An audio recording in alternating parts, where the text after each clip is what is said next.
ডাল দেখুন, এই সুন্দর পুষ্প দেখুন। এই ডালের সৌন্দর্য হলো এই পুষ্প, আর এই পুষ্পের মেরুদণ্ড হলো এই ডাল। এবার কল্পনা করুন, যদি এই ডাল থেকে এই পুষ্পকে ছিঁড়ে নেওয়া হয়, তাহলে আপনি যাই করুন না কেন পুনরায় জোড়া লাগাতে পারবেন না। এবার যদি এটা আমাদের জীবনে হয়, আমাদের মানুষের, আমরা যদি কিছু পাই তাহলে সেটা সুরক্ষিত রাখি, আর যদি সেটা হারিয়ে ফেলি তাহলে দুঃখে জর্জরিত হই। এবার ফিরে আসি প্রকৃতির কথায়। দেখা যাক প্রকৃতি আমাদের কি শেখায়। এবার যদি এই পুষ্প এই ডালটা থেকে ছেড়ে যায়, আর যদি এই ডাল সবল থাকে, তাহলে কিছুদিন পরেই এই ডালে আবার নতুন ফুল ফুটবে। এবার এটা আমাদের জীবনেও ঘটবে, নিশ্চয়ই ঘটবে। সেটাই প্রকৃতি। সেই জন্য জীবনে আপনি যা হারিয়েছেন সেটার বিষয় না ভেবে, যা ফেলে এসেছেন তার বিষয় না চিন্তা করে, ভবিষ্যতে যা আপনি যত্ন করে রাখতে পারবেন, সাবধানে রাখতে পারবেন, সেগুলির প্রতি একাগ্র হন। বিশ্বাস করুন, এই মনরূপী ডালের ওপর সুখের ফুল সব সময় ফুটবে। রাধা রাধা। ধন আর মানুষের মনের মধ্যে একটা সম্পর্ক রয়েছে। সেই একই সম্পর্ক রয়েছে সুযোগ আর প্রয়াসের মধ্যে। মানুষ বলে, যদি আমি একটু ধন লাভ করি তাহলে আমি কিছু করতে পারি। ধন বলে, যদি তুই কিছু করিস তবে তোর কাছে আমি আসব। মানুষ বলে, আমি কোনো সুযোগ পেলে তবেই তো চেষ্টা করব। আর সুযোগ বলে, তুই প্রয়াস কর তবেই তো আমি দেখা দেব। সবসময় জীবনে সেই কামনা করবেন না যা আপনি অন্য কারোর থেকে বা এই সংসারের থেকে নিয়তির সাহায্যে পেতে পারেন। মনোসংযোগ করুন নিজের কর্মের ওপর, মনোসংযোগ করুন তার উপর যা আপনার হাতে আছে। অনবরত চেষ্টা করুন, না কোনো আশা করে, না কোনো আকাঙ্ক্ষা নিয়ে। আর তারপর এই জীবনকে দেখুন, সে সফলতা হোক বা সুখ, সে ধন হোক বা হোক সুযোগ, সব নিজে থেকেই আপনার কাছে আসবে। রাধা রাধা। যখনই আমরা প্রসন্ন হই, কোনো শুভ অনুষ্ঠান থাকে, আমরা সাফল্য লাভ করি, আমরা সবার আগে আপনজনদের মিষ্টি মুখ করাই। আর এটা ভালো, মিষ্টি মুখ করালে মনও মিষ্টি হয়ে যায়। কিন্তু এই মিষ্টতা শুধুমাত্র মিষ্টির মধ্যে থাকে না, কারণ এই স্বাদ নয়, এই এক অনুভূতি। জিহ্বার স্বাদ গলায় গেলেই শেষ হয়ে যায়, সেখানে অনুভূতির স্বাদ সারা জীবন মনে থেকে যায়। তাই আপনি যখনই আপনজনদের মিষ্টি মুখ করাবেন, শুধু সেই মিষ্টি দিয়ে কেন, যা কিছুক্ষণের জন্যই থাকে, সেই অনুভূতির দ্বারা, সেই মিষ্টি কথার দ্বারা, সেই মিষ্টি ব্যবহারের দ্বারা সবাইকে খুশি করুন। মানুষ সারা জীবন মনে রাখবে, না থাকবে কোনো তিক্ততা, আর না থাকবে কোনো শত্রুতা। দেখবেন, এইভাবেই আপনি আরো একটা সুযোগ পেয়ে যাবেন মিষ্টি মুখ করার। রাধা রাধা। আপনি কখনো কোনো ইঁদুর দেখেছেন? তার সবসময় কিছু না কিছু চাই, ঠোকরাতে থাকে সারা দিন সারা রাত। কখনো আপনার রান্নাঘর থেকে কিছু নেবে, তো কখনো ভাড়ার ঘর থেকে কিছু নেবে। কখনো আপনার জামা ছিঁড়বে, কিছু তুলে নিজের গর্তে নিয়ে চলে যাবে। কিন্তু আপনি দেখুন, সে কখনোই সন্তুষ্ট হয় না, ওর পেট কখনোই ভরে না। ঠিক তারই বিপরীত হলো নদী।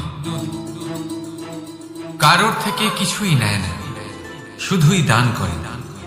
নিজের জল এই প্রকৃতিকে বিলিয়ে দেয়, এই ধরাকে ভিজিয়ে বয়ে চলে, এই প্রকৃতিকে একটা নতুন জন্ম দেয়।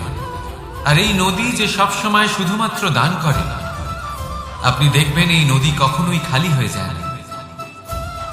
এটা থেকে আপনি কি শিখলেন? যে সব সময় ছিনিয়ে খায় সে সব সময় অভুক্তই থাকে। যে ব্যক্তি সব সময় সবাইকে দান করে তাকে এই ক্ষুধা কখনোই জ্বালায় না। যে ইঁদুর যে সবসময় ছিনিয়ে খায় একলা হয়ে যায়, তার শত্রু তৈরি হয়। সেখানেই নদী যে সবসময় সবাইকে দান করে তাকে মানুষ মা ভেবে তার পুজো করে। তাই ছিনিয়ে নয়, দান করাতে বিশ্বাস রাখুন। আর আসুন আমার সাথে ভালোবেসে বলুন, রাধা রাধা। ভাগ্য,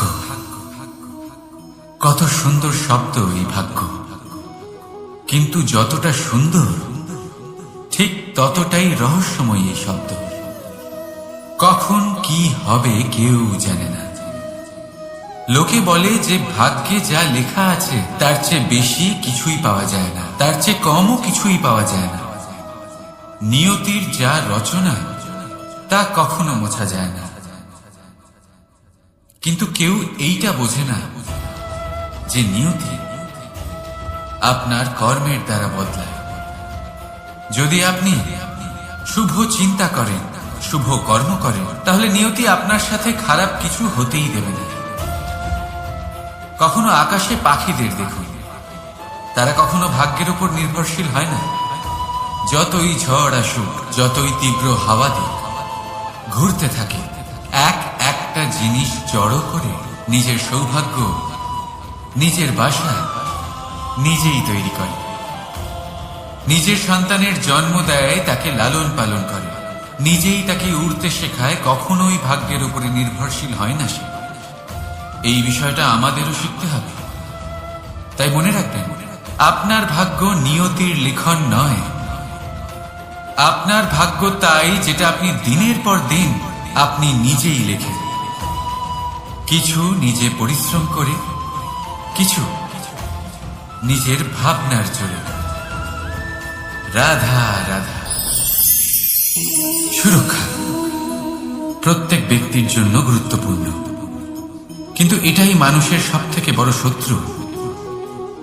কিভাবে ভেবে দেখুন। একজন মানুষ যখন একটা সুরক্ষিত পরিবেশে থাকে তখন তার মধ্যে আলস্য চলে আসে।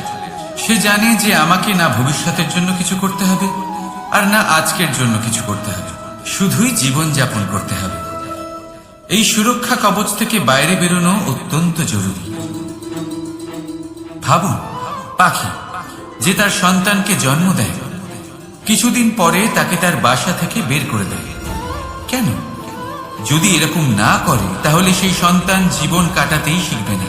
যদি তাকে ডাল থেকে নিচে না ফেলে দেয়, সেই সন্তান উঠতেই শিখবে না। তার পাখনা শক্তিশালী হবেই না। সে তার নিজের বাসা তৈরি করার চেষ্টাই করবে না। পাখি তার বাসা তখন তৈরি করে যখন তার অভিভাবক তাকে ত্যাগ করে। মনে রাখবেন, আপনি সুরক্ষা কবচের বাইরে বেরোলে বিপদ অবশ্যই আসবে, যার জন্য আপনি সতর্ক হবেন, তার মোকাবিলা করবেন, শক্তিশালী হবেন। এবার সেই বিপদ যাতে আর না আসে সেই জন্য আপনি পরিকল্পনা করবেন। তাই যদি আপনি নিজের বিকাশ চান, তাহলে যখনই আপনার মনে হবে যে আপনি একটা সুরক্ষিত পরিবেশে রয়েছেন, সুরক্ষিত কবচের মধ্যে রয়েছেন, তখন সেখান থেকে বাইরে বেরোন। সেখানেই পাবেন আপনার বিকাশ। রাধা রাধা। এটা সেই নৌকার প্রতিরূপ যা আমাদের নদী পার করে। এবার বিষয়টা একটু ভেবে দেখুন।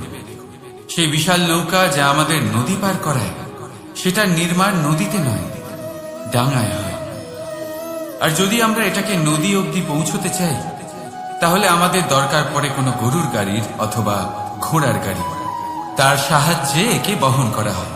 এবার পথে যদি কোনো জলধারা আসে, কোনো নদী আসে, আর সেটাকে পার করতে হয়, তাহলে তখন সেই নৌকার উপরে গাড়ি রাখা হয়, তারপর তাকে পার করা হয়। অর্থাৎ এই যাত্রা দুজনের সংযোগ ছাড়া সম্পূর্ণ হতেই পারবে না। সেই জন্যই এই প্রবাদ আছে, কখনো নৌকা তো কখনো গাড়ি। আমাদের সম্পর্কের মধ্যে অতি আবশ্যক, আমাদের সম্পর্কের মধ্যে অত্যন্ত গুরুত্বপূর্ণ হল সংযোগ। সবসময় একসাথে চলা, সংযোগ স্থাপন করা। সবসময় সুখী থাকবেন। রাধা রাধা। কোনো ব্যক্তির ব্যক্তিত্ব কিভাবে তৈরি হয়? আপনার কি মনে হয় যে ব্যক্তি জন্ম থেকে তার স্বভাব নিয়ে জন্মায়, নাকি আপনার মনে হয় যে এই প্রকৃতি ব্যক্তির জন্য তার নিয়তি রচনা করে? না, এরকম একেবারেই হয় না। আমি আপনাকে বোঝাচ্ছি। যখনই বৃষ্টি পড়ে কোনো বিন্দুর দিকে দেখবেন, এবার এই বিন্দু যেখানে পড়ছে তার উপরে নির্ভর করছে তারপর কি হবে। যদি এই বিন্দু পড়ে কোনো ক্ষেতের উপরে, তাহলে কোনো নতুন ফসলের জন্ম দেবে। যদি সে গরম কড়াইতে পড়ে, তাহলে বাষ্পীত হবে। যদি সে কোনো সাপের মুখের ভেতরে পড়ে, তাহলে বিষ তৈরি হবে। ঝিনুকের ভেতরে পড়লে মুক্ত তৈরি হবে। যদি কোনো পাতার উপরে পড়ে, তাহলে শিশির তৈরি হবে। একই বিন্দু, কিন্তু তার সঙ্গত তার ভবিষ্যৎ এবং ব্যক্তিত্ব নির্ধারণ করবে। এবার এটা তো শুধুমাত্র এক বিন্দু, তার কাজ হলো শুধুমাত্র পড়া। কোথায় সেটা সেও নির্ধারণ করতে পারে না। কিন্তু আপনি হলেন মানুষ। আপনি বাছাই করতে পারবেন যে আপনার সঙ্গী কারা হবে, কাদের সাথে আপনি মেলামেশা করে বড় হবেন। তাই তা ভালোভাবে করি, কারণ এই নির্বাচন আপনার হাতে, কারণ এই জীবন আপনার, ভবিষ্যৎ আপনার। এবার আপনি মহান হতে চান কি না, তার নির্ণয় আপনাকেই করতে হবে। আসুন আমার সাথে ভালোবেসে বলুন, রাধা রাধা।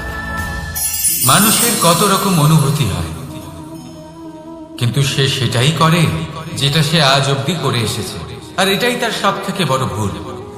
আপনাকে যদি উদাহরণ দিই, তাহলে একটা গোয়ালা যে ছোটবেলা থেকে একটাই কাজ করেছে, গরুকে চড়িয়েছে, দুধ বের করেছে, সে সারা জীবন সেটাই পাবে, শুধু দুধ। কিন্তু ভেবে দেখুন, যখন এই দুধ কোনো ময়রার কাছে যায়, তখন সে সেটা দিয়ে মালপোয়া বানায়, মাখন বানায়, বিভিন্ন রকমের সুস্বাদু মিষ্টি বানায়, ঘি বানায়। সে বড় কিছু করে, তার বদলে সে বড় কিছু পায়। তাই মনে রাখবেন, যদি আপনি সেটা করেন যেটা আপনি সব সময় করে এসেছেন, তাহলে আপনি সেটাই পাবেন যা আপনি আজ পর্যন্ত পেয়ে এসেছেন। আসবে রাধা রাধা। সমুদ্র মন্থন, আমরা সবাই জানি এ কিভাবে হয়েছিল। এই মন্থন থেকে কি কি পাওয়া গেছিল? অসংখ্য রত্ন পাওয়া গেছিল, বিষ পাওয়া গেছিল, অমৃত পাওয়া গেছিল। ঠিক সেইভাবেই আমাদের ভেতরেও একটা বিশাল সমুদ্র রয়েছে, যাকে আমরা নাম দিয়েছি মন। যদি এই মনের মন্থন করা হয়, তাহলে এই মন থেকে বিষও বেরোতে পারে, আর অমৃতও বেরোতে পারে। তাই মনে রাখবেন, আপনার যে এই জিহ্বা রয়েছে, তা বিষও নির্গত করতে পারে, আবার অমৃত। খারাপ কিছুও করতে পারে, যদিও আপনার মনস্কামনা খারাপ নাও হয়। তাই সবসময় যখন আপনার মুখ থেকে শব্দ উচ্চারণ করবেন, এই মনের মন্থন করে তা করুন। আর আমার সাথে ভালোবেসে বলুন, রাধা রাধা। পাদুকা, খড়গ আমাদের জীবনে কতটা গুরুত্বপূর্ণ হয়। যখনই আমরা এটা পায়ে পড়ে হাঁটি, এটা আমাদের রক্ষা করে কাঁটা থেকে, ছোট পাথর থেকে। এটা আমাদের সুরক্ষিত রাখে। কিন্তু যদি এটাকেই আমরা অন্য দৃষ্টিভঙ্গি দিয়ে দেখি, তাহলে এই পাদুকার জন্যই হাঁটার সময় পেছন থেকে আমাদের পায়ে কাদা লেগে যায়। এরকম মানুষও আমাদের জীবনে থাকে, যে থাকে তো আমাদের সাথেই, কিন্তু এরাই আমাদের পিঠ পিছে কাদা ছোড়ে। এবার হাঁটার সময় যখন আপনার পায়ে কাদা লাগে আপনার পাদুকার জন্য, আপনার নজর সেদিকে থাকে না, আপনার নজর থাকে সামনের দিকে, কারণ সেটাই আপনার লক্ষ্য, সেটাই আপনার পথ, আর সেটাই আপনার করা উচিত। তাই মনে রাখবেন, আপনার পা ধরে সেই টানতে পারে যে আপনার পেছনে রয়েছে, আর আপনার নজর সেখানে নয়। সবসময় সামনে নিজের লক্ষ্যে থাকা উচিত। প্রতি মুহূর্তে নিজের লক্ষ্যের দিকে তাকিয়ে থাকুন। সবসময় জীবনের সামনে এগোতে থাকুন।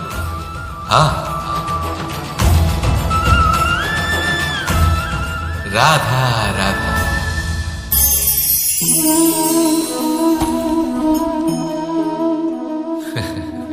আপনি কি কখনো কোনো গাছের গায়ে পাথর ছুঁড়ে মেরেছেন? আজ না হোক ছোটবেলায় কখনো না কখনো নিশ্চয়ই ছুঁড়েছেন। এখনো বাচ্চারা সেটাই করে থাকে। কিন্তু আপনি কি কখনো ভেবে দেখেছেন যে কেন সেই গাছের ওপরই পাথর ছুঁড়ে মারা হয় যাতে ফল থাকে? কোনো সাধারণ বা ফলবিহীন গাছের ওপর এত পাথর কেন ছোড়া হয় না? কারণ খুবই সহজ, আমরা ফল খেতে চাই, আর সেটা পারার জন্য আমরা পাথর ছুঁড়ে সেগুলিকে প্রাপ্ত করার চেষ্টা করি। আর অন্যদিকে সেই গাছ এই পাথরের রূপে বিরোধিতা সহ্য করে, তবুও সেখানেই দাঁড়িয়ে থাকে যেখানে তার অবস্থান। সেই ফল আমাদের দিতে থাকে যা সর্বদা আমাদের দিয়ে এসেছে, আর সেই জন্যই সে আমাদের কাছে মূল্যবান। তাই মনে রাখবেন, আপনার জীবনেও এরকম অনেক মানুষ আসবেন বা হয়তো এখনই আছে যারা আপনার বিরোধিতা করেন, যারা আপনার জীবনে সংকট ডেকে আনেন, আপনাকে দোষারোপ করেন, কিন্তু আপনার নজর সেদিকে থাকা উচিত নয়। তাই একটা গুরুত্বপূর্ণ সত্য সবসময় মনে রাখবেন, সেই গাছের ওপরেই পাথর এসে পড়ে যে ফল ধারণ করে, যে মূল্যবান হয়। রাধা রাধা। আপনি এটা দেখতে পাচ্ছেন? আপনি নিশ্চয়ই ভাবছেন এটা জট কি করে বাঁধল। তার কারণ এই হলো, আমি এই সুতো ঠিক করে গুছিয়ে রাখতে পারি না। এটা দুটো দিক একসাথে জড়িয়ে গেছে, আস্তে আস্তে পুরোটা জড়িয়ে গেল, আর তারপর দেখুন এমন একটা জট পেকে আছে যে আমি কিছুতেই বুঝতে পারছি না এটাকে খুলবো কিভাবে। তাই মনে রাখবেন, যদি কোনো লম্বা সুতোকে ঠিক করে গুছিয়ে না রাখেন তাহলে সেটা জড়িয়ে যাবে। এইভাবেই আমাদের জীবনে আমাদের জিহ্বা, আমাদের কথা, যদি এই জিহ্বা আপনারা সামলে না রাখতে পারেন তাহলে শুধুমাত্র কষ্ট পাবেন।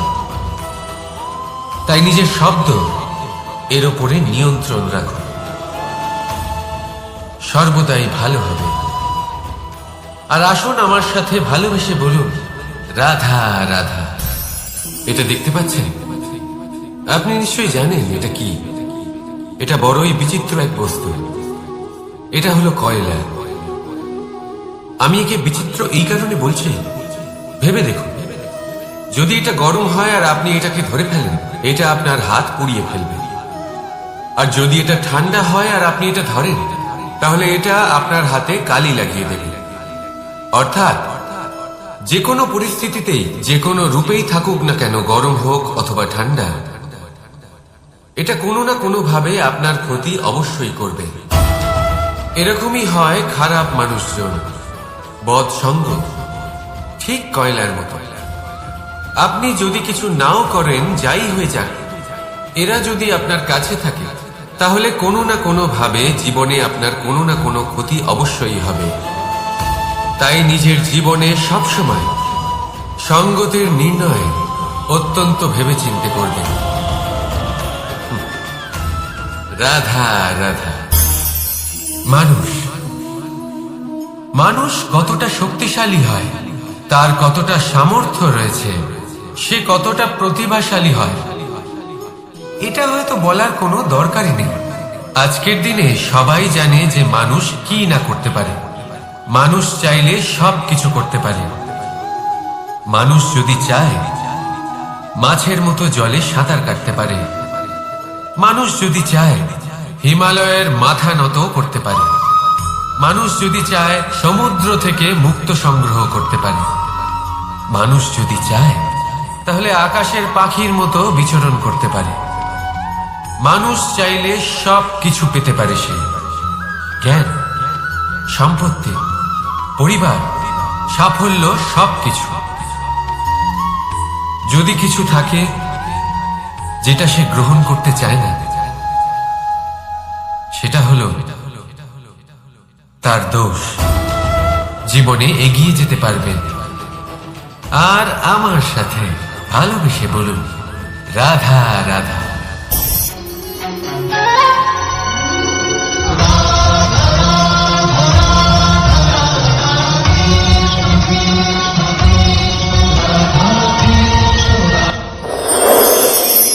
মানুষের জীবনে তিনটি গুণ অত্যন্ত প্রয়োজনীয়। শ্রদ্ধা, বিনম্রতা, যোগ্যতা। যদি জ্ঞান লাভ করতে চান তাহলে শ্রদ্ধার প্রয়োজন, যদি মান লাভ করতে চান তাহলে স্বভাবে বিনম্র হওয়া প্রয়োজন, আর যদি মনোবাঞ্ছিত স্থান লাভ করতে চান তাহলে যোগ্যতার প্রয়োজন। বিষয়টা সহজ। শ্রদ্ধা আপনাকে জ্ঞান দেবে, নম্রতা আপনাকে মান, আর যোগ্যতা উচিত স্থান দেবে। কিন্তু যদি আপনি এই তিনটি গুণ সম্মিলিত করেন তাহলে এমন কিছু লাভ করবেন যা এই সব কিছুর থেকে অনেক ঊর্ধ্বে। সম্মান। আর এ হলো সেই সম্মান যা প্রত্যেক মানুষের নিজের জীবনে লাভ করতে চেষ্টা করা উচিত। কারণ এই হলো সেই সম্মান যার কারণে আপনি চলে যাওয়ার পরেও এই সংসার আপনাকে ভালোবাসবে আর মনে রাখবে। আসুন আমার সাথে ভালোবেসে বলুন, রাধা রাধা। জীবনে গতি অত্যন্ত গুরুত্বপূর্ণ, মতিও হলো গুরুত্বপূর্ণ, এবং তার থেকেও বেশি গুরুত্বপূর্ণ হলো সঙ্গতি। একটা জলের ফোঁটা, তার মধ্যে গতি থাকে, প্রকৃতির মধ্যে তা লাভ করার ইচ্ছে নিহিত থাকে। কিন্তু এই যে সঙ্গতি, তা নির্ধারিত করে যে এই জলের ফোঁটা ঝিনুকের মুখে পড়ে মুক্ততে পরিণত হবে নাকি বিষাক্ত সাপের মুখে পড়ে বিষে পরিণত হবে। এবার দেখুন, এই জঞ্জাল স্বর্ণকারের দোকানের সামনেও থাকে এবং জঞ্জাল একজন ব্যবসাদারের দোকানেও থাকে। কিন্তু জঞ্জাল যা স্বর্ণকারের দোকানে থাকে তা ব্যবসাদারের দোকানের জঞ্জালের থেকে অনেক বেশি মূল্যবান, কারণ তার মধ্যে সোনার কণার সঙ্গতি থাকে। সেই জন্য জীবনে সঙ্গতির উপর বিশেষ গুরুত্ব দেবেন। যেমন সঙ্গতি তেমনই আপনি হবেন। আসুন আমার সাথে ভালোবেসে বলুন, রাধা রাধা। প্রত্যেক প্রাণী ভালোভাবে জীবন যাপন করতে চান, এটা তাদের স্বভাবে আছে এবং ভাবাটা অনুচিত নয়। কিন্তু একটা ভালো জীবনের গুরুত্বপূর্ণ অংশ কোনটা? বসবাসের স্থান। সেই স্থান যেখানে আমরা জীবন অতিবাহিত করি। এবার মানুষ ভাবতে পারেন যে একটা ভালো বাসস্থানের অর্থ কি? সেই স্থান যেখানে সহজে জল পাওয়া যায়, যেখানে শুদ্ধ বায়ু পাওয়া যায়, যেখানে আনাজ উৎপন্ন হয়। এটা জীবনযাপনের জন্য পর্যাপ্ত বটে, কিন্তু ভালো জীবন যাপনের জন্য আরো একটা কথা আপনাকে বুঝতে হবে। সাধু, জ্ঞানী, পণ্ডিত ব্যক্তি, এই সকল মহাপুরুষ, এনাদের যে বাসস্থান তা অত্যন্ত বিশেষ হয়। এখানে এক ধরনের বিশেষ ইতিবাচক শক্তি থাকে, এমন একটা স্থান যেখানে দেবতারাও বিচরণ করে। জীবন আমরা সবাই যাপন করি, কিন্তু জীবনের উদ্দেশ্য শুধুমাত্র জীবন যাপন করা নয়। জীবনের উদ্দেশ্য হলো মুক্তি লাভ করা। আর এই সকল সাধু, জ্ঞানী, পণ্ডিত ব্যক্তি, এই সকল মহাপুরুষ আপনাকে মুক্তির পথে নিয়ে যেতে পারেন। কারণ এরা হলেন সেই মহাপুরুষ যারা নিজেদের অন্তরের বিকার, অহংকার, ক্রোধ, বিদ্বেষ, এই সকল দোষগুলিকে ত্যাগ করেছেন, এদের উপর বিজয় লাভ করেছেন। এমনই একজন ব্যক্তি আপনাকে মুক্তির পথে নিয়ে যেতে পারে। প্রয়োজন হলো শুধুই এনাদের চিনতে পারা, এদের কথা বুঝতে পারা এবং এদের দেখানো পথে চলা। যদি আপনি এটা করতে পারেন তাহলে এই মন প্রফুল্ল হয়ে বলবে, রাধা রাধা। আমি এখানে একা এই বনে বসে আছি, বাঁশি বাজাচ্ছি। কার জন্য? কে আছেন এখানে? কেউ নেই। আমার প্রজা, আমার রাজ্য, আমার পরিবার আমার থেকে অনেক দূরে আছেন। আমি এখানে একা এই বনে বসে এই আকাশের এই রঙের, গাছের এই সব ফলের, মাটির সুবাসের আনন্দ উপভোগ করছি। কেন? আমি হলাম দ্বারকাধীশ। এমন কি রাজকীয় বা ভৌতিক সুখ রয়েছে যে আমি ওখানে পেতে পারি না? সবকিছুই পেতে পারি, তাও এখানে বনে একা বসে আছি। কোন সুখ খুঁজে চলেছি? একা থাকার সুখ। আমরা প্রত্যেকদিন অনেক মানুষের সাথে, চিন্তাধারার সাথে, কর্মের সাথে, পরিস্থিতির সাথে, সুখ দুঃখের দ্বারা বেষ্টিত থাকি। জীবনের এই চক্রে আমরা জড়িয়ে পড়তে থাকি। যতই আমরা এই সমস্যার সমাধান করি, আমরা ততই এতে জড়িয়ে পড়ি। আমরা এতটাই জড়িয়ে পড়ি যে যখন আমরা আয়নায় নিজেদের দেখি তখন আমরা নিজেদের চিনতেই পারি না। এমন মনে হয় যেন আমরা নিজেদের হারিয়ে ফেলেছি। সেই জন্য প্রত্যেক দিন আপনি কিছু সময় নিজের সাথে কাটান একান্তে। এটা অত্যন্ত আবশ্যক। নিজের অস্তিত্বের গভীরে গিয়ে দেখতে শিখুন, নিজেকে বুঝুন। অদ্ভুত শান্তির অনুভূতি হবে। যেমন এই বায়ু, এই বৃক্ষ, এই পুষ্প, এই নিসর্গ, এদের মতো আপনিও কখনো একলা হতে শিখুন। কখনো নিসর্গের একটা অংশ হয়ে দেখুন। এই মন প্রসন্ন হয়ে বলবে, রাধা রাধা। ওমাই কি, আমি কখন থেকে এখানে অপেক্ষা করছি, হাত পেতে দাঁড়িয়ে রয়েছি যাতে একটা ফল আমার হাতে এসে পড়ে এবং সেটা আমি খেতে পারি। কখন থেকে অপেক্ষা করছি, কিন্তু সেটা হচ্ছেই না। এবার আপনি বলবেন যে এসব কি বলছি, এ কি অদ্ভুত কথা বলছি। যদি ফল খেতে হয় তাহলে আমাকে বৃক্ষে চড়তে হবে, ফলের কাছে পৌঁছতে হবে, তবেই তো ফল পাবো। এবারে এটা অত্যন্ত সহজ ব্যাপার, কিন্তু এই বিষয়টা আপনি নিজের জীবনের প্রসঙ্গে ভেবে দেখুন। লক্ষ্য কোথায় আছে আপনি জানেন, সেই লক্ষ্যে পৌঁছানোর পথ কি সেটাও আপনি জানেন, সেই পথে চলার ক্ষমতাও আপনার রয়েছে, কিন্তু তাও আপনি নিজের লক্ষ্য লাভ করতে পারছেন না। কেন? কারণ আপনি অপেক্ষা করছেন যে লক্ষ্য আপনার সামনে চলে আসবে, কিন্তু তা হয় না। লক্ষ্য সে যাই হোক না কেন, ধন হোক, প্রেম হোক, কোনো সম্মান হোক বা মোক্ষ হোক, যদি আপনি তার দিকে অগ্রসর না হন তাহলে ফল প্রাপ্তি অসম্ভব ব্যাপার, তা কোনোদিনই হবে না। সেই জন্য আপনার চোখের সামনে আপনি যদি নিজের লক্ষ্যকে দেখতে পান তাহলে উঠুন এবং সেই দিকে অগ্রসর হতে শুরু করুন। নিজের অন্তরের সকল অশুভ গুণ দূর করুন, অলসতা ত্যাগ করুন, অজ্ঞানতা ত্যাগ করে দিন এবং চলতে থাকুন। অবশ্যই মনোবাঞ্ছিত ফল লাভ করতে পারবেন। মনে রাখবেন, চলতে থাকলে তবেই লক্ষ্য প্রাপ্তি হবে। অপেক্ষার দ্বারা শুধুমাত্র মৃত্যু লাভ হবে। আসুন আমার সাথে ভালোবেসে বলুন, রাধা রাধা। আমি দ্বারকাধীশ এবং আমার সভাতে বিভিন্ন সময় বিভিন্ন ধরনের মানুষ আসেন, নিজেদের দাবি নিয়ে, নিজেদের ইচ্ছে নিয়ে। কখনো কেউ ভোজন চান, আবার কখনো কেউ ওষুধ, কখনো কেউ বস্তু চান, কেউ আবার চান বস্ত্র। কারোর জ্ঞান চাই, কারোর ধন চাই, আবার কারোর বাসস্থান। অনেক সময় আমি এই অনুরোধ, এই ইচ্ছে পূর্ণ করি না। এবার আপনি এটা ভাবতেই পারেন যে কৃষ্ণ তো তাহলে লোভী, ওর কাছে তো সবকিছুই রয়েছে, তারপরেও সে নিজের প্রজার ইচ্ছে পূর্ণ করে না, তাদের সমস্যাগুলি বুঝতে পারে না, তাদের সুখ স্বাচ্ছন্দ্য প্রদান করে না। আসল সত্য হলো এটাই যে কোনো সবল ব্যক্তি, যে কোনো গৃহস্থ ব্যক্তি যে কাজ করতে সক্ষম, তার পরিশ্রম দ্বারাই নিজের প্রয়োজনগুলি এবং ইচ্ছেগুলি পূরণ করা উচিত। এটা অত্যন্ত প্রয়োজনীয়, আর এগুলো তিনি করতে পারেন শিল্প, ব্যবসা, আচরণ অথবা জ্ঞানের ভিত্তিতে। এই পথে চলতে হবে, পরিশ্রম করতে হবে, তবেই সে কিছু অর্জন করতে পারবে। এবার এমন কোনো ব্যক্তি যার এই সব কিছুতে কোনো রুচি নেই, যে কিছুই করতে চায় না, সে কিছুই অর্জন করতে পারবে না।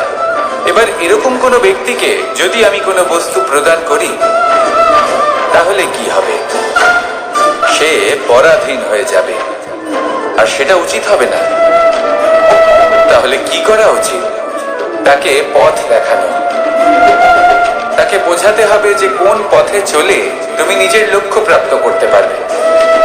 শিল্প, জ্ঞান, আচরণ এবং ব্যবসা, এই পথে কিভাবে চলে সেটা শেখাতে হবে, আর আমি সেটাই করি। তার ফলে কি হয়? ব্যক্তি স্বাধীন হয়ে যায়। সংসারে সে যা চাইবে তাই প্রাপ্ত করতে পারবে, কখনো কারোর থেকে কিছু চাইবার প্রয়োজন পড়বেই না। এই কথাটা সবসময় মনে রাখবেন। যখনই দান করবেন তা ভাবনা চিন্তা করে এমন ভাবে দান করবেন যাতে সামনের ব্যক্তি স্বাধীন হতে পারে, পরাধীন নয়। আসুন আমার সাথে ভালোবেসে বলুন, রাধা রাধা। কর্ম করতে শিখুন। পাণ্ডবরা বন থেকে এসেছিলেন। ওনাদের কাছে না কোনো ধন ছিল, না কোনো সম্পদ, না বিদ্যা।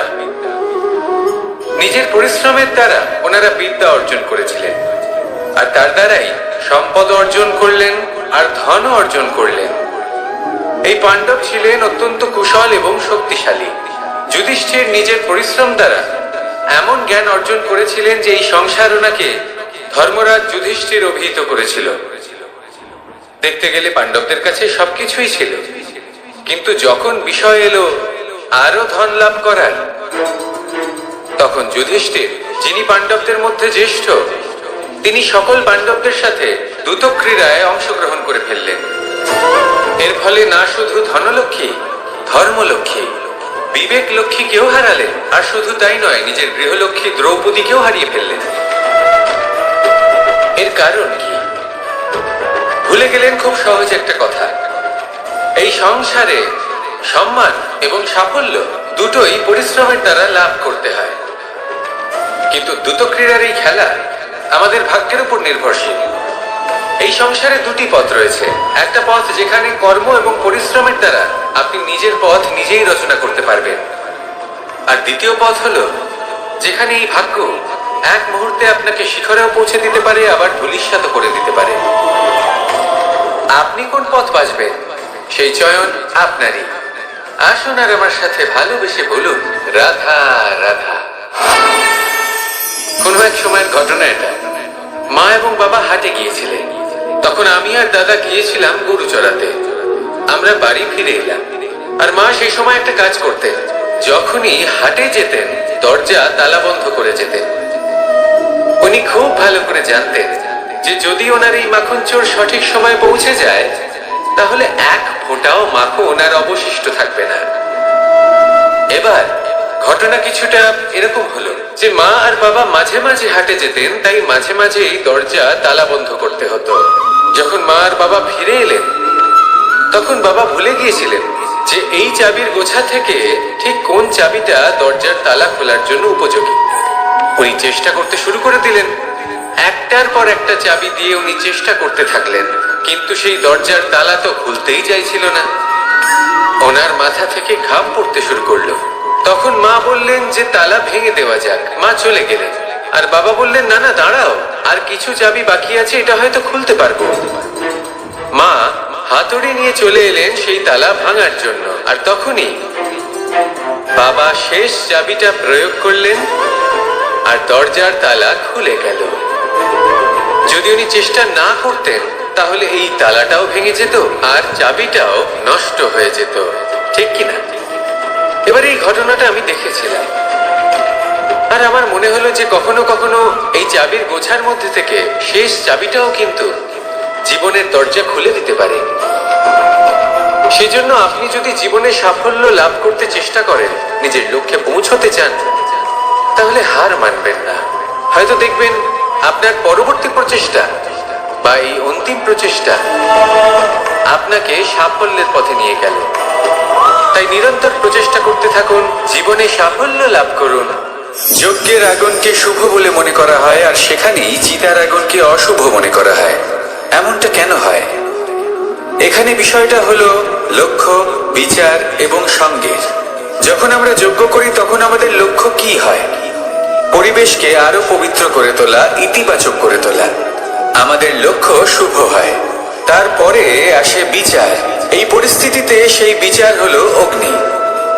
স্ফুলিঙ্গ থেকে তীব্র আকার ধারণ করে সমস্ত কাঠকে পুড়িয়ে দেয় এবং সুগন্ধ ছড়িয়ে দেয়। অর্থাৎ যদি আপনার লক্ষ্য শুভ হয়, তাহলে তার নিজেই শুভ বিচারধারাকে আমন্ত্রণ জানায়। এই শুভ বিচার তখনই আসবে যখন আপনার সংকল্প শুভ হবে। অন্যদিকে হলো চিতার আগুন। এর লক্ষ্য কি? একটা দেহকে পরধামে পৌঁছে দেওয়া। সবার শেষে সবকিছু আপনার উপরে নির্ভরশীল যে আপনি কোনটা চয়ন করতে চান। আপনার লক্ষ্য যদি শুভ হয়, তাহলে আপনার বিচার এবং সঙ্গতি আর তার পরিণাম সবই শুভ হবে। আসুন আর আমার সাথে ভালোবেসে বলুন, রাধা রাধা। এই সংসারের প্রত্যেক বস্তুর, প্রত্যেক পরিস্থিতির, প্রত্যেক আবেগের দুটি দিক আছে। এর মধ্যে পার্থক্য করা সম্ভব শুধুমাত্র দৃষ্টিভঙ্গির দ্বারা। যদি কোনো ব্যক্তি পর্বত শিখরে দাঁড়িয়ে থাকেন, তাহলে উনি এটাই দেখতে পাবেন যে এই জলের ধারা সমুদ্রের দিকে বয়ে চলেছে। আরেক ব্যক্তি যিনি সমুদ্রের কাছে দাঁড়িয়ে আছেন, তার এটাই মনে হবে যে এই জলের ধারা সমুদ্রের দিকে আসছে। এখানে বিষয়টা হলো দৃষ্টিভঙ্গির, আর এটাই সময়ের সাথেও হয়ে থাকে। অনেক সময় মানুষ চিন্তিত হয়ে পড়েন, ত্রস্ত হয়ে পড়েন যে তার কাছে হয়তো খুব কম সময় আছে, তাতে তিনি অনেক কিছুই করতে পারবেন না, আর একটু সময় থাকলে খুব ভালো হতো। তিনি এভাবেও ভাবতে পারেন যে অল্প হলেও সময় বাকি তো রয়েছে, অর্থাৎ যা অবশিষ্ট আছে তাকে সংরক্ষণও করা সম্ভব, তাতে জীবন যাপনও করা সম্ভব। আর এটা নির্ভর করছে আপনার উপর। তাই দৃষ্টিভঙ্গি ইতিবাচক রাখুন। জীবনে দুই ধরনের আবেগ রয়েছে যার কোনো মূল্য নেই। আমার কথার অর্থ এটা নয় যে এদের কোনো গুরুত্ব নেই, গুরুত্ব যথেষ্টই রয়েছে, শুধু এদের জন্য আপনাকে কোনো মূল্য দিতে হয় না। প্রথম আবেগ হলো আনন্দ, প্রসন্নতা। এটা আপনি যে কোনো জায়গায় খুঁজে পেতে পারেন যদি আপনি খুঁজে পেতে চান। আপনি কোনো পুষ্পের সৌন্দর্য দেখে প্রসন্ন হতে পারেন। বায়ুর কারণে যখন একটি বৃক্ষ শিহরিত হয়, সেটা দেখে আপনি প্রসন্ন হতে পারেন। একটা ছোট্ট শিশুর কলরব শুনেও আপনি প্রসন্ন হতে পারেন।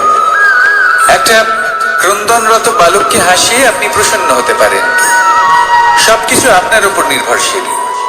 সেখানে আরেকটি আবেগ হলো দুশ্চিন্তা।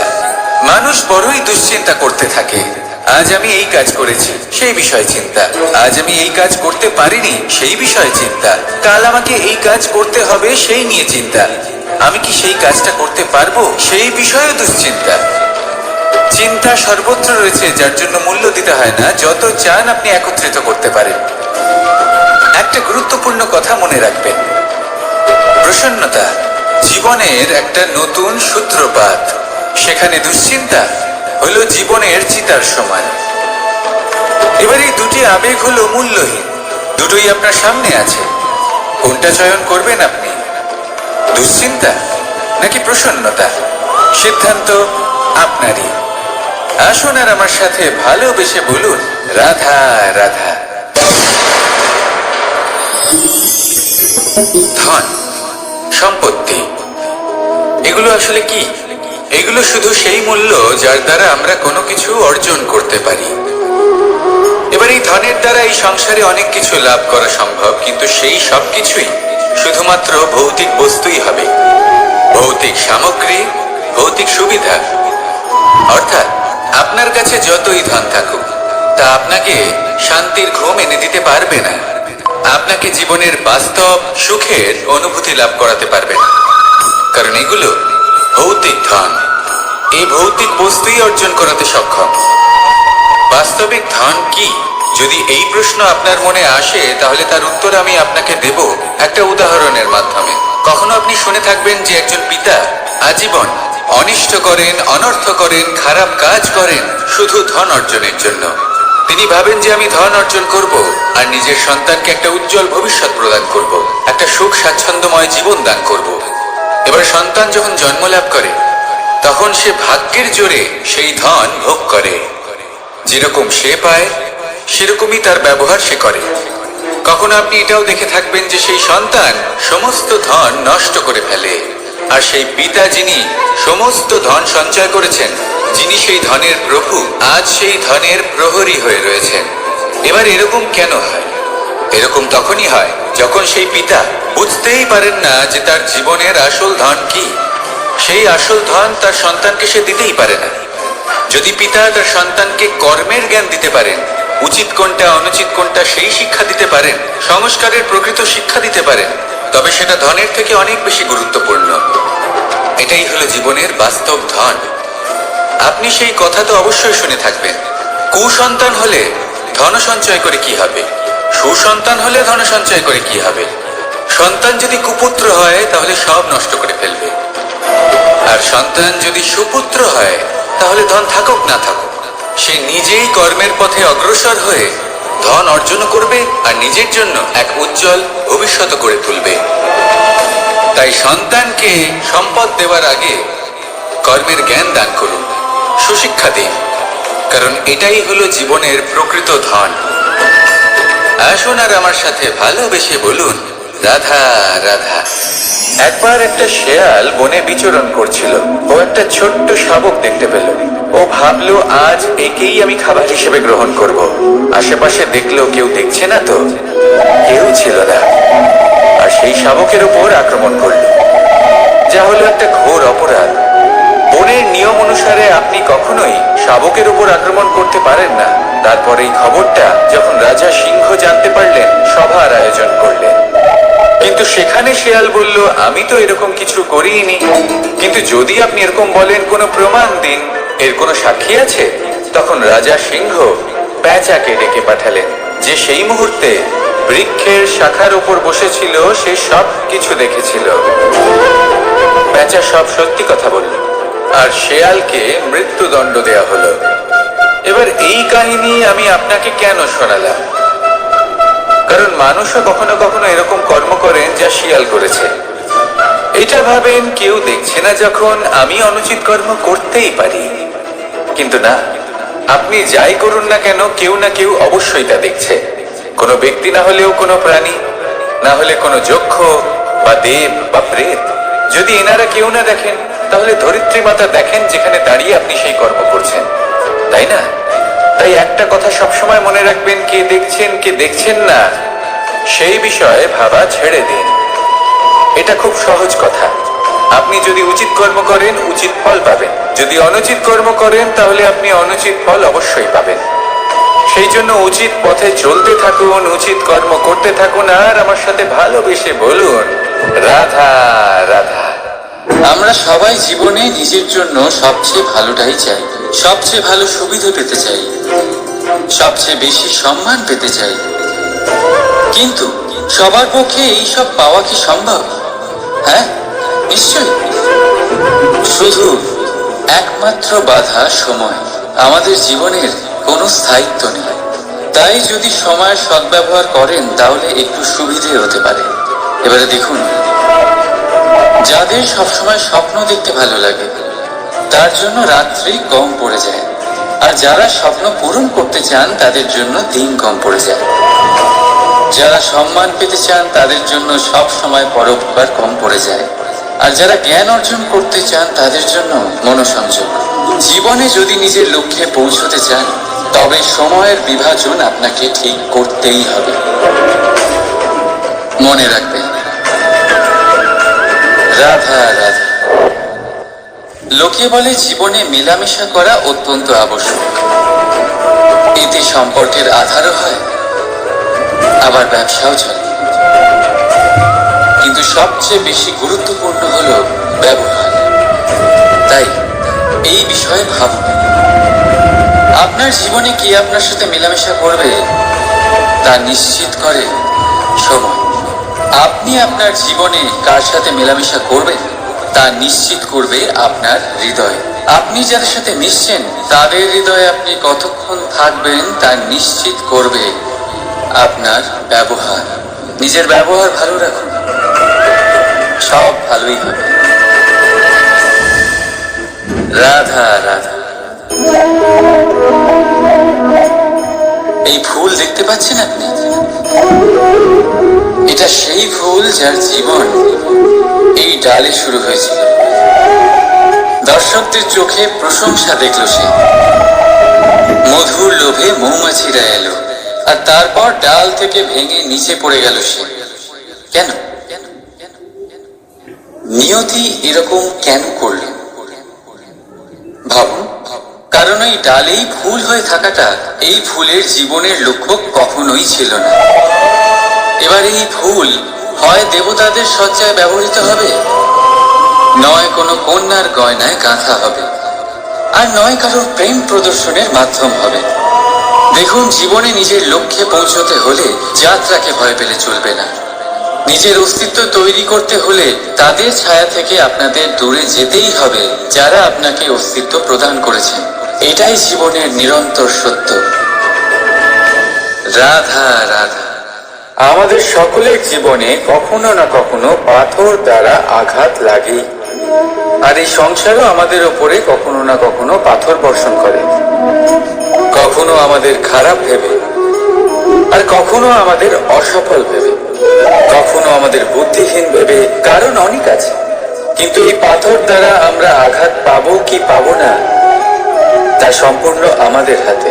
হয় আপনি এই পাথরের আঘাত পেয়ে চোখের জলে ডুবে থাকতে পারেন, আর নয়তো যদি আপনি চান তাহলে এই পাথর দিয়ে সেতু বানিয়ে সকল সমস্যার সাগর অতিক্রম করতে পারেন। সিদ্ধান্ত আপনার। এই পাথর এ হলো প্রতীক আমাদের নিন্দার, আমাদের আলোচনা। যে এই আলোচনা নাকারাত্মক ভাবে দেখবে সে শুধুমাত্র কষ্টই পাবে, আর যে এই আলোচনাকে নিজের বিকাশের আধার বানাবে সেই সাফল্যের চূড়ায় পৌঁছবে। তাই মনে রাখবেন, আলোচনা আপনার শত্রু নয়, আপনার সবচেয়ে বড় মিত্র। রাধা রাধা। মিষ্টি জল সবার পছন্দ, কিন্তু নোনতা জল কেউ পছন্দ করে না। এইবার ভাবার বিষয় হলো মুক্ত,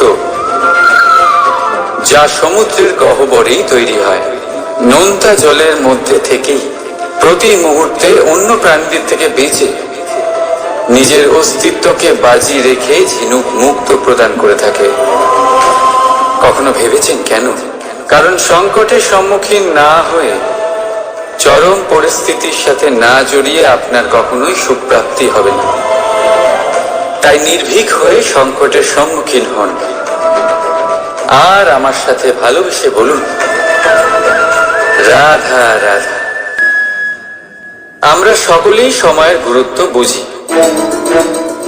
সময় আমাদের তৈরি করে, আর সময়ই আমাদের নষ্ট করে দেয়। কখনো ভালো সময় আসে, আর কখনো ভীষণ খারাপ সময় আসে। তবে আশ্চর্যের বিষয় এটাই যে সব জেনেও আমরা সময় নষ্ট করি। মনে রাখবেন, সময় শুধু বয়ে যায়, কখনো ফিরে আসে না। তাই ভালো সময় আসার অপেক্ষায় সময় নষ্ট করবেন না। যাই করবেন আজ, এক্ষুনি, এই মুহূর্তে শুরু করুন। তা সেটা কাউকে আনন্দ দেওয়াই হোক, বা নিজেকে বদলানোর চেষ্টা করা হোক, যাই হোক না কেন, বিলম্ব করবেন না। কারণ সময় শুধুমাত্র তাকেই সঙ্গ দেয় যে সর্বদা সময়কে সম্মান করে।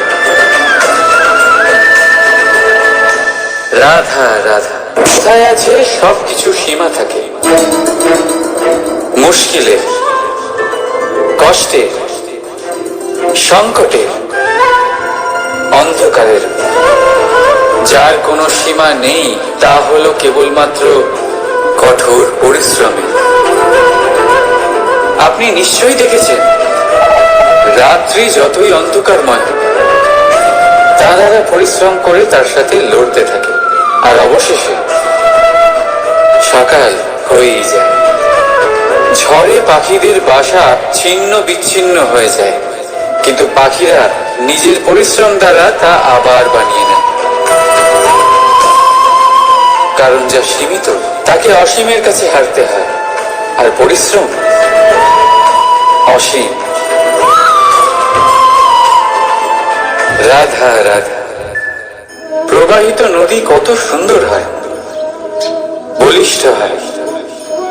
যেদিক দিয়ে বয়ে যায় সেখানে এক নতুন জীবন প্রদান করে,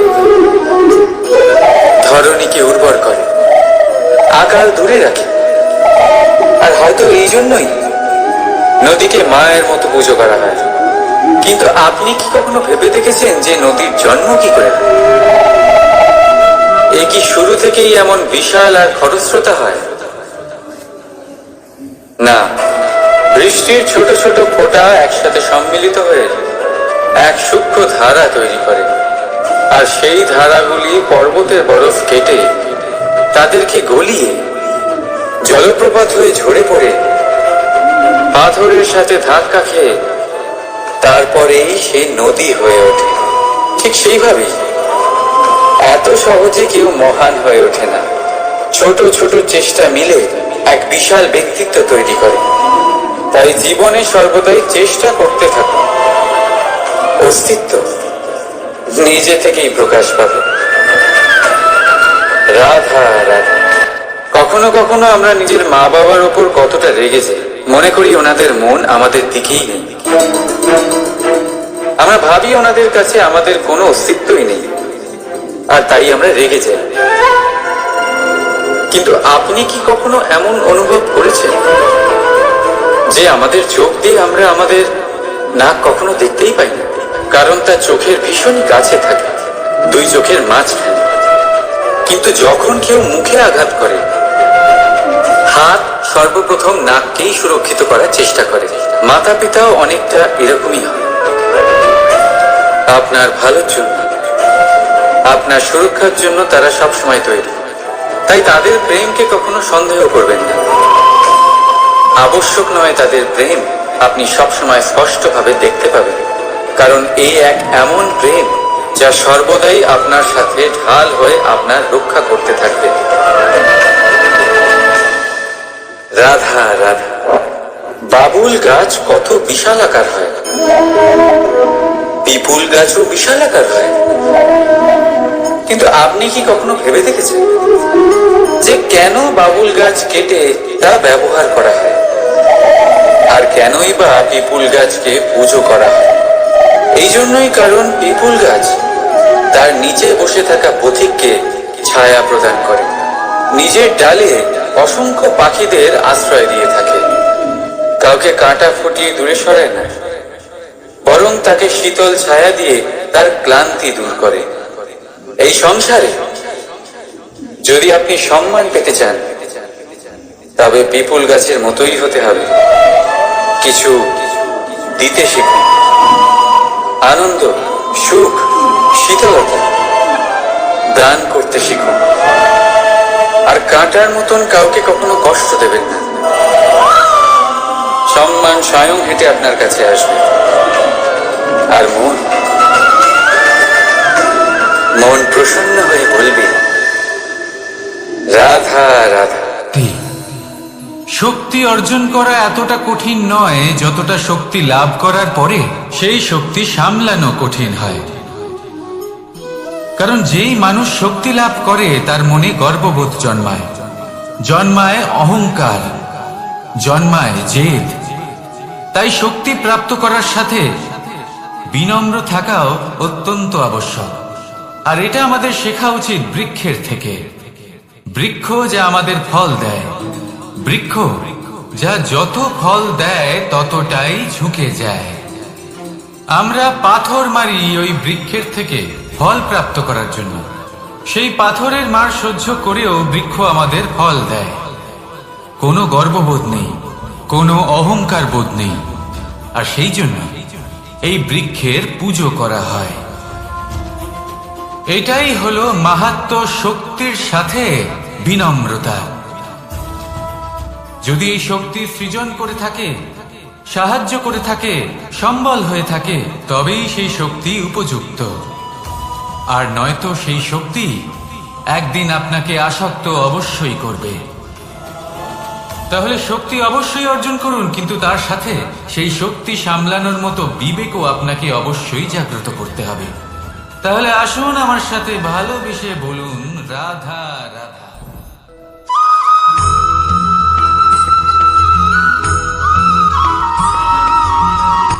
কথায় আছে, অন্ধকারে প্রদীপ প্রজ্বলিত করলে চতুর্দিক আলোকিত হয়।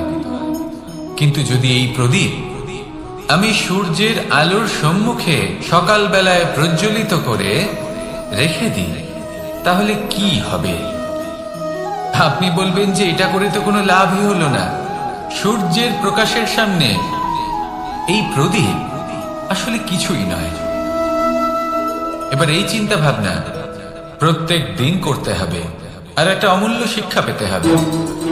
মনে করুন যে আপনি মহাপুরুষের সামনে বসে আছেন, কোনো মহাজ্ঞানীর সামনে। তাহলে সেই ব্যক্তির সামনে নিজের জ্ঞানের প্রদীপ প্রজ্বলিত করবেন না, নীরব থাকুন। আর সেই ব্যক্তির সূর্যের প্রকাশের মতো জ্ঞান প্রাপ্ত করুন। যতটা পারবেন জ্ঞান লাভ করুন। যদি এমন কোনো সময় এমন কোনো স্থানে আপনি আছেন যেখানে চতুর্দিক অন্ধকার, কারোর কাছেই জ্ঞান নেই, সেখানে নিজের জ্ঞানের প্রদীপ প্রজ্বলিত করুন। এমন করলে দুদিক থেকেই আপনার লাভ হবে। আপনার জ্ঞান প্রাপ্তিও হবে আর জ্ঞানের সঠিক প্রয়োগও করতে পারবেন। আর এই মন প্রসন্ন হয়ে বলবে, রাধা রাধা।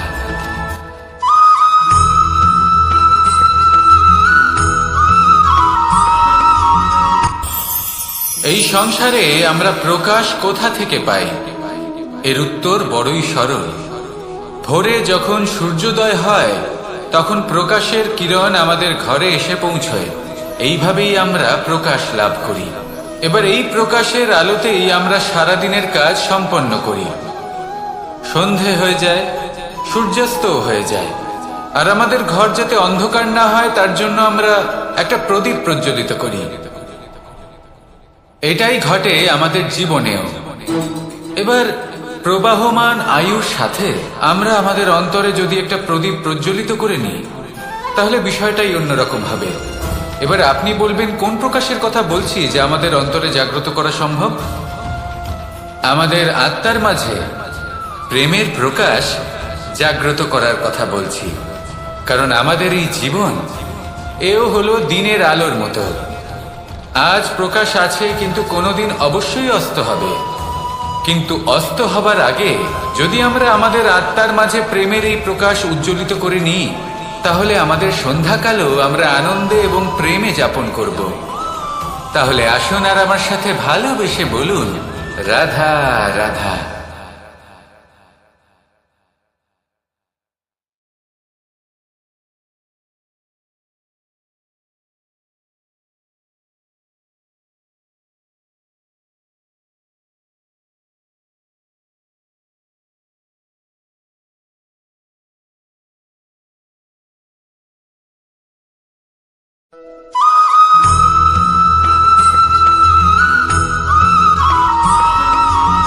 কথায় আছে যে এমন কোনো অক্ষর নেই যার দ্বারা কোনো মন্ত্র হয় না। এমন কোনো বনস্পতি নেই যা নিজেই একটা ঔষধি নয়। পৃথিবীর এমন কোনো ব্যক্তি নেই যার মধ্যে কোনো যোগ্যতা থাকে না। শুধু প্রয়োজন হলো যে ব্যক্তিকে আমরা খুঁজে চলেছি তাকে সঠিকভাবে চিনে নেওয়া। যদি তার যোগ্যতা, তার বিশেষত্ব আমরা বুঝতেই না পারি তাহলে আর লাভ কি রইল? এই সংসারে এমন অনেক ব্যক্তি রয়েছেন যারা ছোট ছোট অসফলতার কারণে আপনাকে এটা বলে দেবে যে আপনি কোনো কাজের নন, আপনি হলেন মূর্খ, আপনি কিছুই করতে পারবেন না। এইসব কথায় কখনোই বিশ্বাস করবেন না। কারণ আপনি এবং প্রত্যেকটি জীব এই পরমাত্মা এবং এই প্রকৃতির সৃষ্টি, যা অত্যন্ত বিশেষ। যদি আপনাকে উদাহরণ দিই তাহলে একদিকে আছে তরোয়াল, একটা বড় লম্বা তরোয়াল যার দ্বারা যুদ্ধ করা যায়, জয়লাভ করা যায়। আর অন্যদিকে রয়েছে একটা ছোট্ট সূচ। কিন্তু যে কাজ একটা ছোট্ট সূচ করতে পারে তা একটা তরোয়াল দ্বারা সম্ভব নয়। এর অর্থ হলো এটাই যে প্রত্যেকটা রচনা অত্যন্ত অমূল্য এবং অত্যন্ত বিশেষ হয়।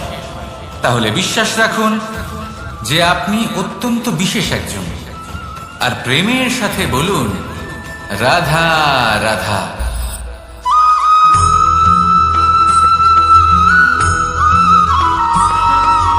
জীবনে যখন কোনো ব্যক্তি নিজের লক্ষ্য প্রাপ্তির জন্য নিরন্তর পরিশ্রম করতে থাকেন, চেষ্টা করতে থাকেন, তখন তিনি কষ্ট অনুভব করেন।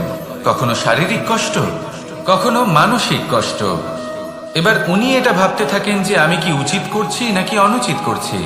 কারণ অন্যদিকে এমন একজন ব্যক্তিও আছেন যিনি একদমই পরিশ্রম, চেষ্টা করছেন না। তিনি মদিরা পান করেন, বিলাসিতায় জীবন কাটান, অলস প্রকৃতির হয়ে ওঠেন, নিদ্রাতে বিলীন হয়ে থাকেন আর ভাবেন যে তিনি সুখ লাভ করছেন। কিন্তু এরকম কেন হয়? কারণ যখন আমরা সৎ পথে থাকি, উচিত পথে চলি, লক্ষ্য প্রাপ্ত করার জন্য চেষ্টা করতে থাকি, তখন আমাদের ভেতরে থাকা নেতিবাচক শক্তি এবং পাপ এই দেহকে ত্যাগ করে দেয়। আর এই অনুভূতিটাই আমাদের দুঃখের অনুভূতি দেয়, কষ্ট দেয়। এবার সেখানে যদি আমরা কুপথে চলি, অনুচিত পথে চলতে থাকি, তাহলে আমাদের ভেতরে থাকা পুণ্য এবং ধনাত্মক শক্তি আমাদের দেহ ত্যাগ করে দেয়। আর এই অনুভূতির কারণেই আমরা সুখ অনুভব করি। কিন্তু কখনো ভাববেন যে এই সুখ বেশি সময় পর্যন্ত থাকে না।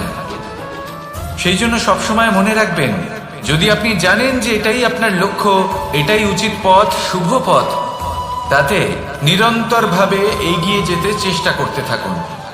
এই কষ্ট আপনাকে সুখের পরাকাষ্ঠায় কখন পৌঁছে দেবে তা আপনি জানতেই পারবেন না। আসুন আমার সাথে ভালোবেসে বলুন, রাধা রাধা।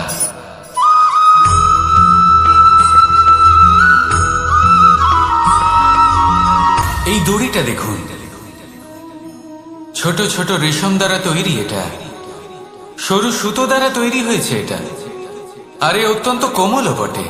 আর আপনি চাইলে এটা সোজাও করে দিতে পারেন, আর চাইলে এটা বেঁকিয়েও দিতে পারেন, আর যদি চান তাহলে এটা গোল গোল করে বেঁধে কোথাও রেখেও দিতে পারেন। এবার এই কোমল দড়ি যদি কোনো নিষ্ঠুর কঠিন পাথরে বারংবার জড়িয়ে দেওয়া হয়, তাহলেও তাকেও কাটতে পারে, নিজের ছাপ ছেড়ে যেতে পারে, সেটার আকারও বদলে ফেলতে পারে। এবার এর কারণ কি? এর কারণ হলো অভ্যাস আর নিরন্তর প্রচেষ্টা। যদি আপনিও চেষ্টা করেন আর নিরন্তর কর্ম করে যান, তাহলে আপনার প্রারব্ধ পাথরের মতো কঠিনই হোক না কেন, তাতে ভাঙন ধরিয়েও আপনি নিজের লক্ষ্যে অবশ্যই পৌঁছতে পারবেন। একটা গুরুত্বপূর্ণ কথা মনে রাখবেন, সুকর্মের অভ্যাস আর নিরন্তর প্রয়াস, এই হলো সাফল্যের মন্ত্র। তাহলে জীবনে এই মন্ত্র আনুন আর আমার সাথে ভালোবেসে বলুন, রাধা রাধা।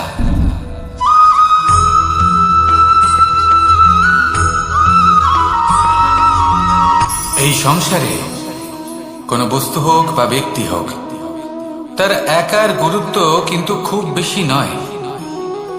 একটা উদাহরণ হিসেবে বৃষ্টির ফোঁটাকে ভেবে দেখুন। যদি একটি বৃষ্টির ফোঁটা হয় তাহলে তার খুব বেশি গুরুত্ব থাকে না, কিন্তু যখন সহস্র বৃষ্টির ফোঁটা মেঘের মধ্যে দিয়ে ঝরে পড়ে, তখন সেটা বর্ষার রূপ ধারণ করে।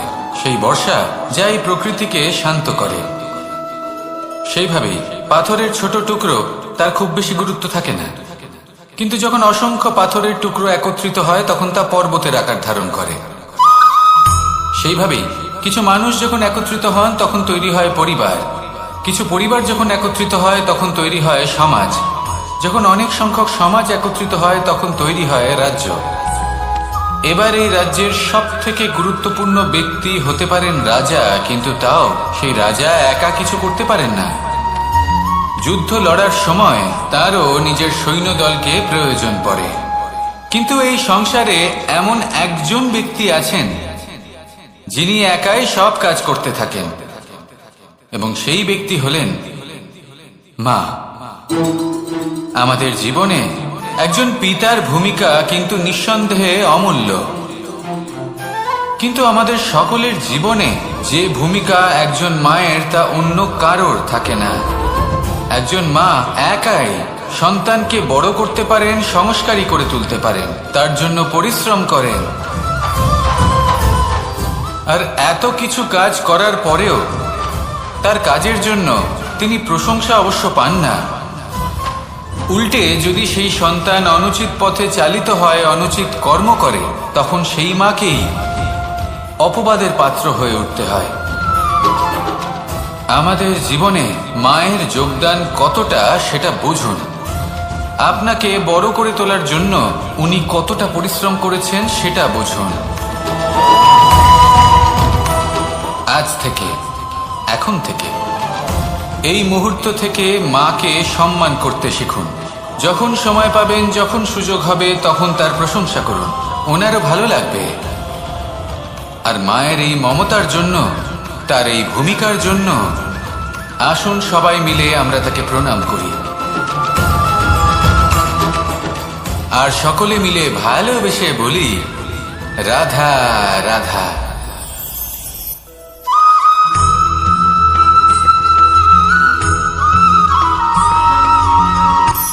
কখনো কোনো বাজকে নিজের বাসা বানাতে দেখেছেন? এই বাজ যখনই কোনো বাসা বানায় তখন উঁচু গাছের ডালে বা কোনো পর্বতের শিখরে বাসা বানায়, অনেক উচ্চতায়, আর সেখানে তার সন্তানও জন্মগ্রহণ করে। যখন এই সন্তানেরা জন্মায় তখন এই বাজ খুবই ভালোবেসে এবং খুব সাবধানে এদের পালন পোষণ করে, নিজের ঠোঁট দিয়ে তাদের ঠোঁটে খাবার পরিবেশন করে। কিন্তু যেই সেই সন্তানেরা হৃষ্টপুষ্ট হয়ে যায় এবং সেই কথা বাজ নিজে বুঝতে পেরে যায়, সেই বাজ নিজেই সেই বাসা ছিন্ন ভিন্ন করে দেয়। সেই সন্তান যাদের সবেমাত্র ডানা গজিয়েছে, কিভাবে উঠতে হয় তারা জানে না, সেই সন্তানগুলিকে উচ্চতা থেকে ঠেলে দেয়। সেই সন্তান প্রথমে ভয়ভীত হয়ে যায়। তারা সামনে মৃত্যুকে দেখতে পেয়ে ভয়ের কারণে তাদের ডানা ঝাপটাতে থাকে, আর সেই প্রক্রিয়াতেই সেই সন্তানগুলি উড়তে শুরু করে দেয়। এবার এই ঘটনায় আমরা কি শিক্ষা পেতে পারি? এটাই, যদি আপনি মাতা পিতা হন তাহলে নিজের সন্তানকে অবশ্যই স্নেহ করুন, কিন্তু তাদেরকে নিজের আঁচলের তলায় বেঁধে রাখবেন না। যদি আপনি চান আপনার সন্তান জীবনে উন্নতি করুক, তাহলে নিজের মুঠো থেকে তাদের স্বতন্ত্র করে দিন, এই সংসারে সংঘর্ষ করতে দিন। সেই সন্তান নিজেই বুঝতে পারবে যে জন্মের সময় পাওয়া ডানা কি করে ব্যবহার করতে হয়, আর আপনার চোখের সামনে আপনার সন্তান এই আকাশে উড়তে থাকবে। তাহলে আসুন আমার সাথে ভালোবেসে বলুন, রাধা রাধা।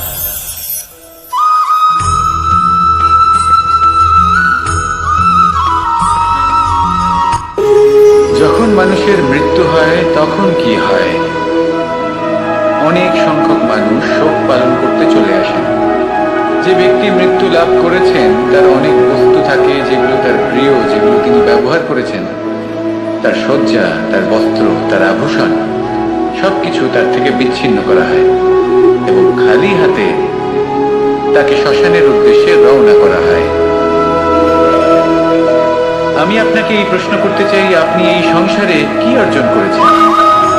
ধন সম্পত্তি, বস্ত্র, আভূষণ, এই সব কিছু যে আপনি অর্জন করেছেন, আপনার মৃত্যুর পরে তা আপনার থেকে দূর হয়ে যাবে। এর উত্তর হলো একটাই, আপনার কর্ম। শুধু সেটাই আছে যা একান্ত আপনার, আর শুধু সেটাই এই সংসার থেকে চলে যাওয়ার পরেও সংসারেই জীবিত থাকবে।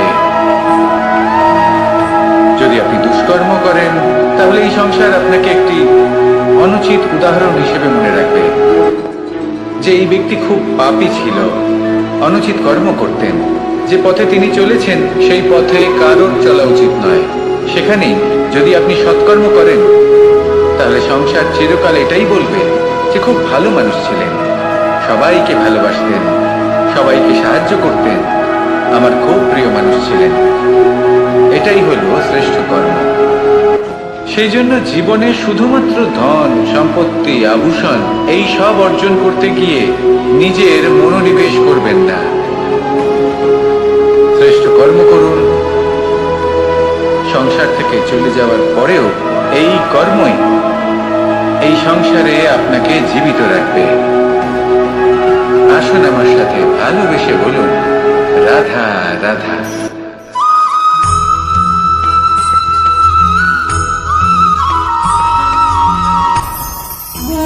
ভোজন।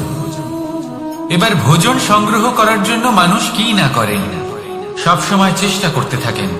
ফসল উৎপাদনের জন্য অনেক পরিশ্রম করতে থাকেন, কিন্তু অনেক সময় অনেক পরিশ্রম করার পরেও ফসল ভালো উৎপাদন হয় না। এর কারণ কি? কারণ হলো এটাই যে আপনি পরিশ্রম হয়তো অনেক করেছেন, কিন্তু আপনার নজর তো সেই বীজের দিকে ছিলই না যে আপনি রোপণ করেছেন। সেই জন্য সব সময় কোনো বীজ রোপণ করার আগে তাকে পরখ করে দেখুন, তা অত্যন্ত আবশ্যক। আর সেইভাবেই যখনই কোনো কর্মের প্রশ্ন আসে তাহলে সেখানে শুধুমাত্র পরিশ্রম যথেষ্ট নয়, সেই কাজের প্রতি আপনার কর্তব্য কি, আপনার উদ্দেশ্য কি, সেটা জানা হলো অত্যন্ত গুরুত্বপূর্ণ। তাই কর্ম করুন, কিন্তু সেই কর্মের প্রতি আপনার যা উদ্দেশ্য তার মাহাত্ম্য বুঝতে চেষ্টা করুন। তাহলে আসুন আমার সাথে ভালোবেসে বলুন, রাধা রাধা।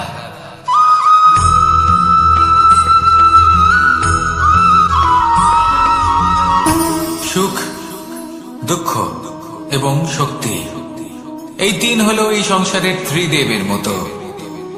আমাদের জীবনে যা কিছু ঘটছে এই তিনটির ভিত্তির উপরেই হচ্ছে। আসলে এই সংসারের একটা নিয়ম আছে, যখনই আপনি কিছু লাভ করেন এই সংসার আপনার পরীক্ষা নেয়। এটা জানার জন্য আপনার পরীক্ষা নেয় যে আপনি যা কিছুই লাভ করেছেন আপনি কি আদৌ সেটার যোগ্য কিনা। ঠিক সেইভাবেই এই সুখ, দুঃখ এবং শক্তি আপনার পরীক্ষা নিয়ে থাকে। যখন সুখ আসে তখন সে আপনার পরীক্ষা নেয় যে আপনার মধ্যে অহংবোধ জাগ্রত হয়নি তো। যদি অহংবোধ চলে আসে তাহলে সুখ সেখানেই সঙ্গ ত্যাগ করে। দুঃখ আপনার ধৈর্যের পরীক্ষা নিতে থাকে, আর যদি আপনার মধ্যে ধৈর্য না থাকে তাহলে এটা আপনাকে আরো বেশি দুঃখের গভীর অন্ধকারে ঠেলে দেবে। সেখানে শক্তি পরীক্ষা নেয় আপনার বিনম্রতার। যদি আপনি বিনম্র না হন তাহলে হয় এই শক্তি আপনার সঙ্গ ত্যাগ করবে, নয় এই শক্তি বিনম্রতার অভাবে আপনার পতনের কারণ হতে পারে। এই সংসারে যে কোনো ব্যক্তি যিনি এই পরীক্ষায় উত্তীর্ণ হয়ে থাকেন এই জীবনে তিনি সাফল্য লাভ করেন। আসুন আমার সাথে ভালোবেসে বলুন, রাধা রাধা।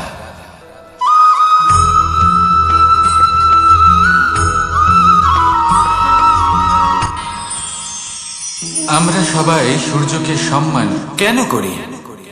কারণ আমরা জানি যে সন্ধেবেলা যখন সূর্যাস্ত হবে তখন শুধুমাত্র অন্ধকার বাকি থাকবে।